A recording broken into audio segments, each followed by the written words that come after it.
Hello everyone and welcome to another Remnant 2 video. In today's video we're going to be going over the brand new update that was released by the developers earlier this morning at 9:39 this morning on August 4th. As soon as there's an incoming patch happening to address a lot of different things. Right here it says this is the first major update intended to address many of the bigger issues right now, but there will be more updates to come. This is great to see. I'm really happy that the developers have reacted so quickly after the game's launch to come in and fix a bunch of bugs and make some quality of life improvements. They go on to thank all of us for the support, which is fantastic. Good community outreach. And if we get right into the nitty gritty here, I'm not going to read everything. I'm just going to point out some highlights. But for performance and crashes, optimizations to improve overall performance, of course, updates to improve hitching and potential crashes, fixed multiple reported crash bugs. I know I have a lot of crashes when I'm trying to travel, so hopefully that's been fixed. Moving on to quality of life, and there's some really good ones in here. They go on again to say we will still have quite a few things we are working on regarding traits and long-term grinding. We wanted to make a few changes in this patch to ensure players have more freedom to experiment. Players should find it much easier to respec, and they should also end up with more scrap overall. This is great to see. Hopefully we can get rid of some of those glitches that are happening in game. They're increasing the trait cap by 5. Awesome. Tomb of Knowledge now grants scrap and XP when the players have reached their max trait cap. Orb of the Undoing is now unlimited uses, and if you have extras, you can sell them for scrap. That's fantastic. Being able to respec as many times as you want is going to be tremendous. Remove the trait requirement for equipping a second archetype. Fantastic. No reason to wait once you get your first one in game. That's awesome. You can really essentially start the game now with 2 archetypes and start leveling them up from the beginning. Archetype, as soon as they obtain, great. Remove the scrap cost for converting the mysterious item into an engram. They've also lowered the luminite cost for converting a mysterious item into an engram. Fantastic. You increase scrap gains from breakables, increase scrap gain from regular and rare chests, increase scrap gain when killing aberrations, and reduce the cost of bloodroot. All really good changes there. Really good quality of life stuff. I think especially the ability to equip the second archetype whenever you want. Also being able to use the Orb of the Undoing as many times as you want. That's going to be great. For balance changes, we got some Explorer buffs here, it looks like. Increase of the duration of the Scavenger buff and also the Gold Digger buff. This apparently was in response to a bug, I guess. We wanted to make sure Explorer could maintain Scavenger longer in fights and give them more freedom. Gold Digger fountains were active. We increased the duration by 5 seconds each and boosted the healing fountain to be more enticing. So that's good. The Archon is also getting some buffs here. Again, this was in response to the bug fix here that allowed Havoc Lightning from the hands to deal ridiculous damage. So looks like they fixed they did a bug fix, and then they're readjusting to give that some more power. Challenger is going to have they adjusted the damage fall off for Challenger's close quarters perk. Great. Handler, our good boy, is getting a health buff, and they've also increased the Handler's Pack Hunter range. Summoner archetype has increased the max health of the Summoner's Hollow and Flyer variants. Fantastic. Weapons, here we go. Switched Aphelion scaling to boss special damage instead of standard. That's good. Increase the fire damage of the Scatterstar. Nice. Reduce the fire rate on Nightfall. Yep. Knew that was coming. I'm sorry to see that, but knew that was coming. So a nerf to Nightfall there. Dev note, Nightfall was dealing more damage than other weapons in both modes. Almost 20% more with Dreadwalker active compared to other guns with their mod active.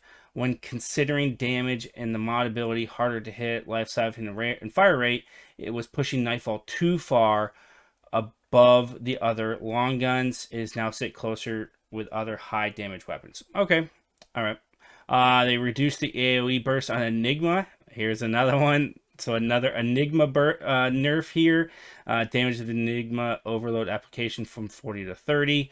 They've also reduced the subsequent tether damage of enigma primary fire from 75 to 65, reducing the magazine capacity of enigma, but they have increased the total reserve capacity of enigma. I think we all saw both of those coming. Those are, in my opinion, the strongest two weapons in the game, and yeah, they're getting nerfs. Dev note here: Enigma was performing too far above our goal for AOE clear, so a few adjustments were made. There's still an issue with it ignoring armor, which will be addressed in the future. However, when that happens, they will reevaluate the numbers. I didn't realize it was ignoring armor. Okay, all right. Reduce damage on Nightweaver's grab attacks for the enemies here. That's fantastic. The one hit is kind of annoying early game. They also adjusted hitbox of the Magister's Dulan's tongue attack to better match the visuals. Okay. Reduced incoming damage in multiplayer from 25% per player to 15%. Okay, so multiplayer getting a little bit of an easier time now. That's nice. And a ton of bug fixes. Oh my god. Look at the list here. Okay, let's try to pick out a few here. We know they've obviously, we talked about, they fixed a lot. There's some progression blockers here that they've fixed. Fixed an issue with the weapons not unlocking after a hardcore playthrough. Okay, that's good. Fixed an issue with weapons not unlocking after completing playthroughs at different difficulties. Okay. Players who listen to all Mud 2 stories. This actually happened to me. Players who listen to all Mud 2 stories but did not receive all of the rewards can visit Mud 2 to receive the rewards. Players who did not receive the Iron Cylinder, the Gunslinger's engram, from listening to all of his stories will now find it in the store. I was trying to make a video for all of you on this. I listened to stories after stories after stories multiple days in a row. Never got it, so I'm glad to see that's happening. If you didn't know, you get the Gunslinger's engram from Mudtooth and listening to about 20 or so of his stories. It's pretty intense. Fixed an issue preventing the Explorer and Archon armor from appearing on the vendor. Players would need to first convert the appropriate mysterious item into an engram at Wally. Okay, good, that's good. Fixed an issue where Clementine would stand in random locations in Ward 13 after the cutscene in the Blackened Citadel. That's good. Okay, so next we have fixed an issue preventing Revivalist trait from being awarded. Good. Archetypes. Fixed an issue with Archon's Havoc form lightning hands. Casting speed now properly ramps up the lightning hand without going infinite. That's good. That sounds like fun, but that's good. Fixed an issue calling Hunter's focus not granting the proper weak spot damage bonus. That's really great. Fixed an issue with Gunslinger's Bulletstorm sound not terminating. That's great. I have a secondary character, had that happen. Fixed an issue with the VFX lightning for Nebula and Hellfire primary fire. Yeah. Gear items.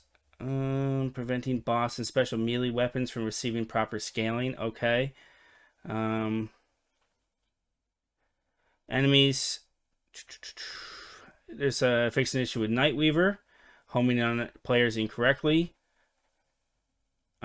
Fixed an issue with the Root Knight's puddle projectile dealing damage on hit. Okay. What else do we got? Fixed an issue where killing the many faces, Corruptor World boss Golem, when it's jumping between platforms would cause it to fall off world in the Great Bowl. Okay, good. Moving on. Miscellaneous fixes. There's a lot of them here. I think the one I definitely want to touch on. Where the heck?